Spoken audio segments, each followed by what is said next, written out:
Bonjour tout le monde, nous sommes live avec 10 minutes de retard parce qu'en fait, il n'y a juste plus d'électricité du tout chez moi. Tout est parti. Aujourd'hui, j'ai vraiment l'honneur d'avoir une invitée spéciale et je suis vraiment super contente parce que c'est un monde que je ne connais pas trop. Donc, juste pour resituer, moi, c'est Christelle Pilot et je suis coach et j'aide les parents à recapturer leur liberté et à rebalancer toute leur vie. Et ici, nous avons, ici, nous avons Hello qui est clown professionnelle, comédienne et qui, pendant le dernier confinement, tu as fait énormément de choses pour justement aider aussi à retrouver le moral, à aider les gens à voir la vie du côté du rire. Et donc voilà, c'est pour ça que je suis contente de t'avoir aujourd'hui. Et la première question que j'aurais envie de te poser, c'est qu'est-ce que ça veut dire être clown? C'est quoi un clown? Bonjour. C'est une vaste question et après, il y a beaucoup de définitions différentes du clown. Pour moi, et ça n'engage que moi, le clown, c'est un personnage qui doit faire rire les gens. Pour moi, c'est la mission principale du clown, c'est ça, c'est de faire rire. C'est un personnage qui est en marge de la société, qui n'a pas les codes, qui est complètement décalé, qui fait rire parce qu'il est ridicule, justement, parce qu'il n'arrive pas à avoir ces codes de la société. Et c'est un personnage, quand on travaille, qui nécessite de jouer avec nos défauts, avec tout ce qui est un petit peu caché et qu'on n'ose pas montrer habituellement. C'est ça qu'on va développer pour faire rire les autres. D'accord. Voilà. Donc c'est vraiment aller parce que d'habitude nous les pas clowns on a plutôt tendance à cacher tous nos défauts, toutes nos faiblesses. On a plutôt tendance à les cacher et à bien les mettre dans un endroit sombre pour justement pas les voir. Et en fait, ce que toi tu m'expliquais, c'est que le clown, eh ben, au contraire, lui, il va prendre toutes ses faiblesses, tous ses défauts et plutôt en rire et les mettre à la lumière. C'est ça? Oui, c'est ça. Et puis je pense qu'on est dans une société où on valorise beaucoup la maîtrise de soi, le fait d'être performant. On nous autorise pas beaucoup à montrer nos faiblesses, alors qu'on en a tous plein. Et le clown, c'est ça. Il va aller chercher. Et je pense que c'est ce qui fait rire le public, c'est que on voit à travers le clown nos propres faiblesses. Le clown, il est souvent dans l'échec. Le clown a le droit d'être dans l'échec, contrairement à ce qu'on nous impose dans la société, et c'est ça qui va faire du bien et qui va nous faire rire.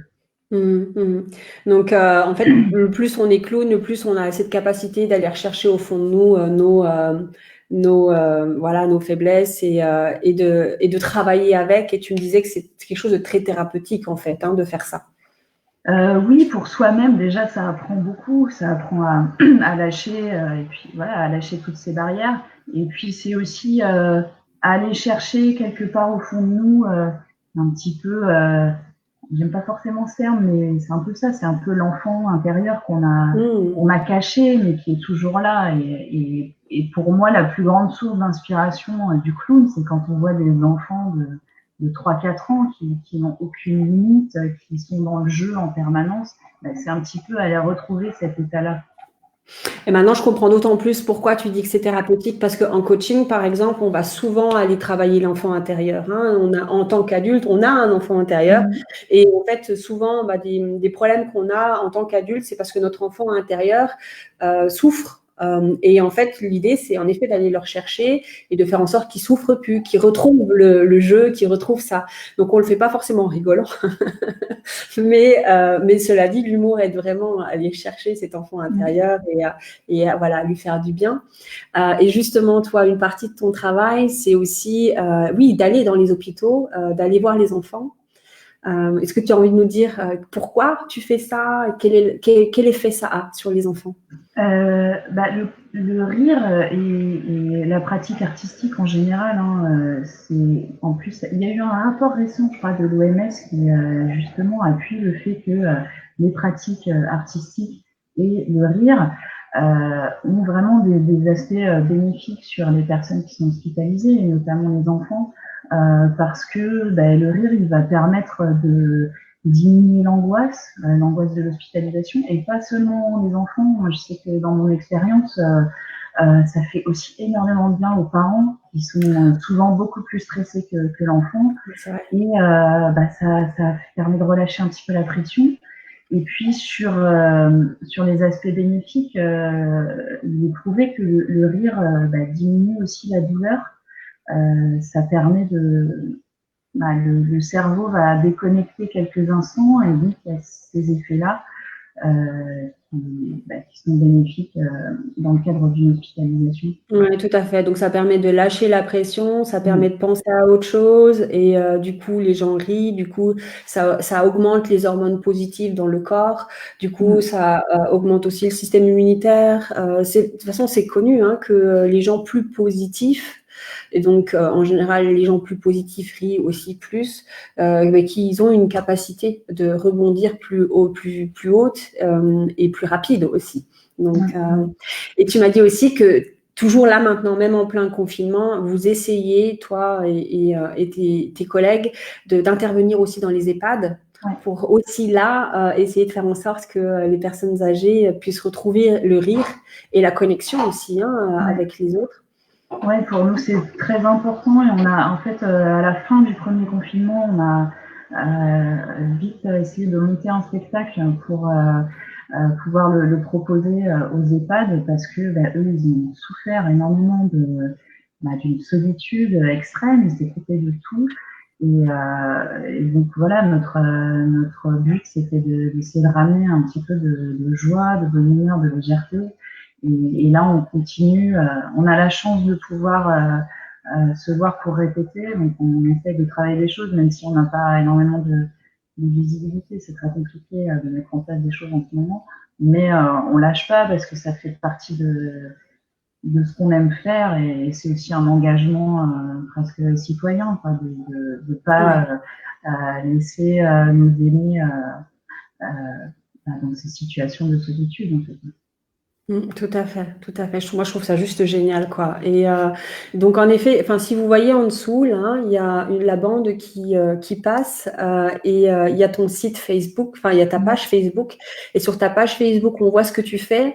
Je crois que sur ta page Facebook, il y a aussi tous les clips que tu as fait, tous les sketchs que tu as fait pour l'ancien confinement. Je crois que c'est encore sur ta page Facebook. Oui, tout à fait. Dans les vous vidéos, pouvez aller voir. Parce que tu en as fait énormément, c'est pareil, c'était pas 10 minutes d'anti-stress, mais c'était 10 minutes de rire. Donc, vous pouvez aller voir et en prendre un chaque jour à nouveau. Si tu avais un conseil aujourd'hui, pour aujourd'hui, les gens qui nous écoutent, si tu avais un conseil, qu'est-ce que tu leur proposerais de faire aujourd'hui, d'avoir comme attitude pour essayer de mettre un peu plus de rire au sein de la famille, au sein des collègues, s'ils en ont autour d'eux, ou même tout seul, rire tout seul, quoi. Quand on est tout seul, bon, c'est un petit peu plus difficile, mais je pense qu'il y a beaucoup, malgré, on voit sur les réseaux sociaux, il y a un flux quand même d'informations qui sont parfois anxiogènes et pas forcément positives. Il y en a beaucoup, mais moi je vois aussi beaucoup d'artistes, ou pas d'ailleurs, qui postent des vidéos, des choses qui font rire. Et moi j'aime bien regarder ce genre de choses, parce que c'est 1 minute et ça fait du bien. Et ce que moi j'aime beaucoup, c'est les vidéos qui sont souvent un peu absurdes et ridicules. Et j'aime beaucoup regarder, par exemple, quand on voit des bêtisiers, des gens qui tombent, qui trébuchent. C'est pas forcément très sympa, mais ça fait toujours rire, et ça fait du bien. C'est une réaction normale, mais voilà. Et après, quand on est plusieurs, moi je crois que le rire, c'est aussi une façon d'être, et surtout quand ça va pas, c'est un moyen de prendre les choses d'une autre façon, d'essayer d'en rire, en fait. J'ai pas de conseils forcément à donner, mais Mais c'est un peu ce qu'on disait, c'est de relativiser. Vendredi dernier, on a fait un sommet important. On était tous très concentrés, on s'était tous très préparés. Elle dit non, mais c'est bon, là maintenant, il faut qu'on s'amuse. C'est marrant. Il faut arrêter de se prendre au sérieux. Il n'y a pas mort d'homme dans ce qu'on fait, quoi. Donc c'est bon, on relâche la pression et maintenant on s'amuse. Et en fait, on oublie souvent de faire ça, de s'amuser, de dire c'est bon, quoi. Si je fais une erreur, oui, on va voir mes défauts, mais en effet, on en a tous. Et c'est là où il faut enclencher notre clown et dire ok, à partir du moment où j'ai vu mon défaut, et j'en ris, quoi. Ouais, c'est pas forcément évident à faire parce qu'effectivement, faut lâcher les choses, mais c'est intéressant et on le voit souvent quand on fait rire les gens dans notre entourage, c'est parce que oui, on va faire une bêtise, on va lâcher un moment où on contrôle pas et on se rend compte que les gens rigolent de nous, mais c'est pas forcément méchant et c'est ça qui est intéressant, je trouve. Ok. Alors, ce qu'on vous propose, en fait, aujourd'hui, c'est de laisser sortir votre clown et d'essayer de trouver des situations ridicules dans votre quotidien et au lieu de vous fâcher ou de mal le prendre, d'essayer, voilà, de dire, ok, si j'étais un clown, comment je réagirais, comment je ferais. Essayez ça aujourd'hui. Demandez à vos enfants de jouer le clown ce soir à la maison, histoire de mettre une bonne humeur. Et merci beaucoup. Les enfants n'ont pas besoin de jouer, ils sont clown de nature. Ouais, possible, tout à fait. Si on les a pas trop, nous, formatés en tant que parents, oui, ils sont encore clowns quand ils sont encore petits. Je vais essayer de voir ça ce soir, moi, avec les miens. Je vais voir si j'arrive à faire ça. J'en ai un qui prend des cours de théâtre, donc peut-être qu'il va réussir, même s'il a maintenant 10 ans. En tout cas, merci beaucoup. Merci pour ton témoignage. Et puis, je vous souhaite à tout le monde une super bonne journée. Ciao tout le monde. Au revoir.